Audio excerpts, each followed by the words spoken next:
Hei, et lõpetada ettevõtte lisamine, täida jaotis Minu andmed, valides oma rolli ettevõttes. Manager või juht. Vali manager, kui sinu nime ei ole asutamisdokumentides, kuid juhid ettevõtte igapäevast tegevust. Director või juhatuse liige. Vali director, kui juhid või esindad ettevõtet juriidiliselt. Ettevõtte asutajad, kes juhivad äri, on tavaliselt dokumentides registreeritud direktorina. Pärast selle rolli valimist sisesta kindlasti kuupäev, millal sinust sai ametlikult director. Shareholder või osanik. Vali shareholder, kui omad ettevõtet täielikult või osaliselt. Pead sisestama kuupäeva, millal sinust sai omanik, / osanik.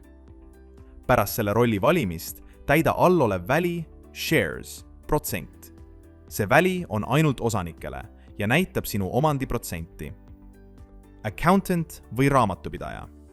Vali accountant, kui tegeled ettevõtte finantside või raamatupidamisega. Secretary või sekretär. Vali secretary, kui see roll on märgitud asutamisdokumentides. See on juriidiline roll, mis on osa ettevõtte ametlikust struktuurist.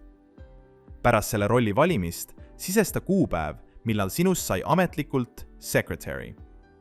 Subcontractor või alltöövõtja. Vali subcontractor, kui töötad ettevõtte heaks, kuid ei ole palgatöötaja ja saad tasu arvete alusel. Iga alltöövõtja peab oma arved süsteemi üles laadima, et saada tasu. Kui töötad ehitusvaldkonnas tööjõuna, lülita kindlasti sisse RCT oma alltöövõtja rolli jaoks. Employee või töötaja. Vali employee ainult siis, kui töötad ettevõttes palgalisena. Seda rolli kasutatakse palgaarvestuseks ning kõik palka saavad töötajad peavad olema määratud employee rolliga. Osalus, protsent. See väli tuleb täita ainult siis, kui on valitud shareholder roll. See näitab, kui suur osa ettevõttest kuulub osanikule. Ja ongi kõik. Kui kõik rollid on õigesti määratud, on sinu ettevõtte seadistus lõpetatud. Aitäh vaatamast!